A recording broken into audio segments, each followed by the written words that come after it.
The grill is shot. The chairs are held together by optimism. And what happened to the rug? Sounds like your outdoor setup is not ready for patio season. Fix it all with Wayfair. Shop Wayfair for grills, rugs, furniture, and more. With 20 million 5-star reviews, room of choice delivery, and expert setup on qualifying orders, it's never been easier to do more for less. Get 10% off your first eligible purchase. Hurry to wayfair.com or download the app now. Wayfair, every style, every home. Welcome to Marriage Builder Sunday. This week we talked about one thing, the bid, the small ordinary reach toward another person that says, I see you, I'm here, I'm still choosing you. We talked about the research, 86% versus 33%, and what it means that the difference between couples who stay connected and couples who don't comes down to what they do in the small moments, not the large ones. We talked about self-love as the practice of making the bid anyway, even when the room has gone quiet, even when the last several bids weren't met, even when it would be easier to stay closed. Today, we bring it into the marriage together. And I want to say something before we get into the practical part of this. Something I need you to hear before you have any version of this conversation with your partner. You did not drift apart because you stopped loving each other. You drifted apart because life got in the way of the small moments. Because the kids needed something. Because work took everything you had. Because the stress of the year accumulated in a way that made the ordinary reaches feel like effort you didn't have. Because one bid didn't get met, and then another one didn't, and eventually you both stopped reaching without deciding to stop. That is not failure. That is human.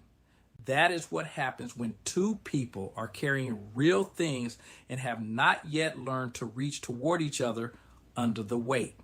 What changes today is the decision, not a grand romantic gesture, not a scheduled marriage retreat.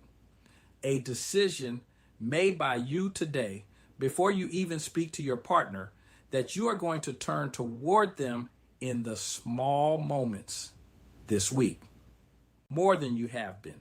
One extra bid per day. That's it. That's the whole plan. Now, here's what I want you to bring into the marriage today. Find a quiet moment. It doesn't have to be formal. It doesn't have to be an announcement. And say something close to this. I've been thinking this week about the small moments between us. Not the big stuff, just the ordinary ones.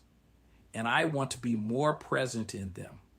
I want to reach towards you more.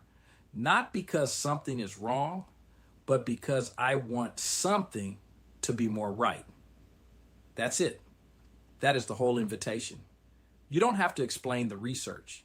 You don't have to lay out everything that has felt off. You just have to say, I want to reach towards you more. Watch what happens to the room when you say that. Because here's the truth about what that sentence does. It removes the scoreboard. It stops the calculation. It says, I'm not here to catch you doing something wrong. I'm here because I want more of what we have the capacity to be. Most partners, when they hear that, exhale because somewhere in them, they've been waiting for someone to go first. They've been hoping the distance wasn't permanent. They've been carrying the same quiet wish for the small moments to come back. You don't have to fix the marriage this Sunday. You just have to open the door. The research is clear. The couples who stayed connected didn't have fewer problems. They turned toward each other more often in the small moments. That is available to you. Starting today, your marriage is not a broken thing waiting to be fixed. It is a growing thing that got a little quiet. And the way back is the same way you built it in the first place. Small, daily, chosen. Turn toward each other. Start there. See where it leads. I'm Ron Simplified Myers, your uplifting life partner.